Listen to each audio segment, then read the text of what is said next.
You ready to dive in? This one is a wild ride.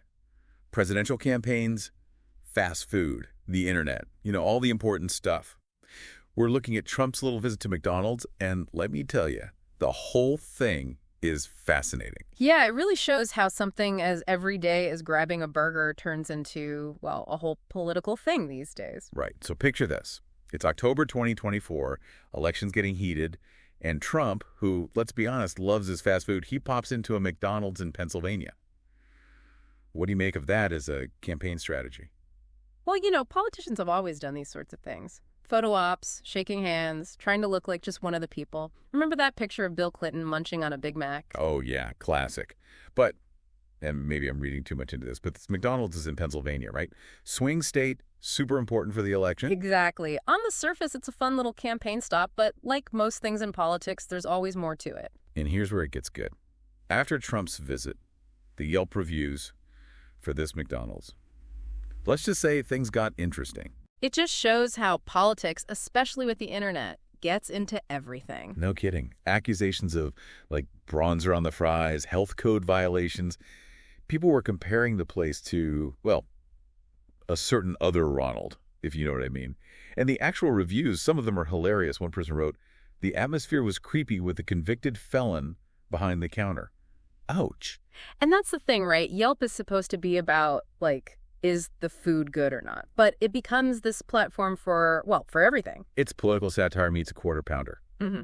But, and this is what I find interesting, not everyone was bashing the place. Some people gave it glowing reviews, 5 stars, talking about the polite older gentleman at the counter, even saying the fries brought them to tears. Wild, right? Which gets into this whole confirmation bias thing, doesn't it? If you already like Trump, you see the visit, even the food, in a positive light. If you don't, well, you might be more likely to see or invent some problems.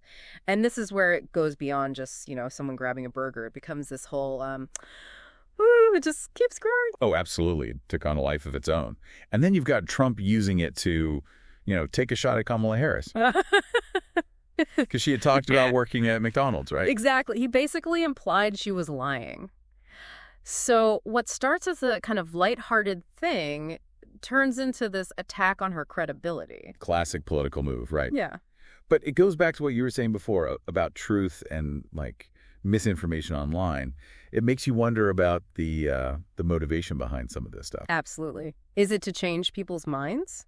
Or just to stir things up. Or Sure. maybe they just think it's funny. It's hard to know. Yeah, and that's the scary part, right? It's like we're trying to figure out what's real, what's not, and then make decisions about, the future based on all that. Which is, when you think about it, kind of what this whole thing is about. This whole McDonald's thing. Yeah, I mean, it's funny. It's ridiculous, but it also shows you how these campaigns work now and how, how messed up the whole information ecosystem is.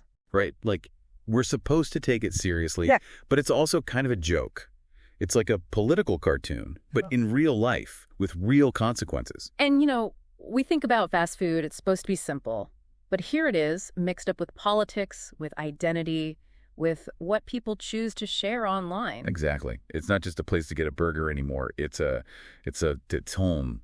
I don't even know what to call it. It's a reflection of where we are, I think, as a society, I mean. So help us unpack this a little. We've got the candidate, the fake reviews, the accusations. What does it all mean? How does this McDonald's thing reflect on, politics in general, social media, even, like you said, our relationship with fast food?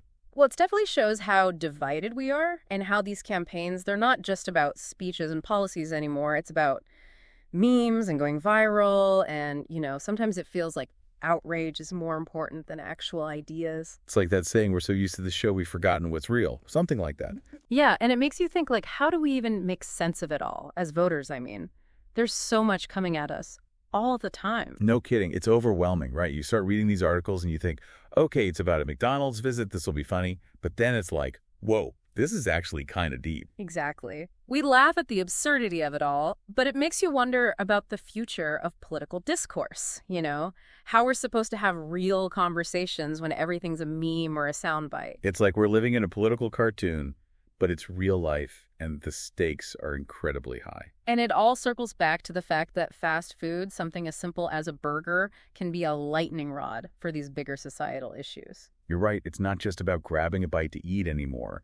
It's a stage for political theater, a battleground for online outrages.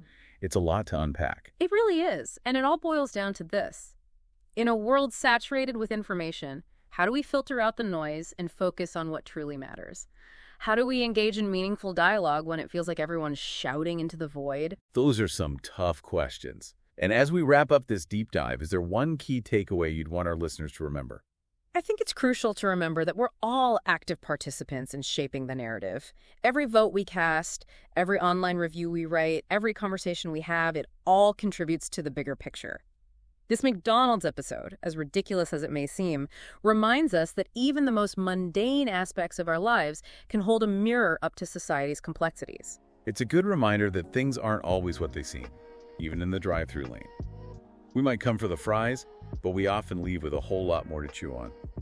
Thanks for joining us on this deep dive, folks, and remember, stay curious, stay informed, and maybe think twice before checking those Yelp reviews.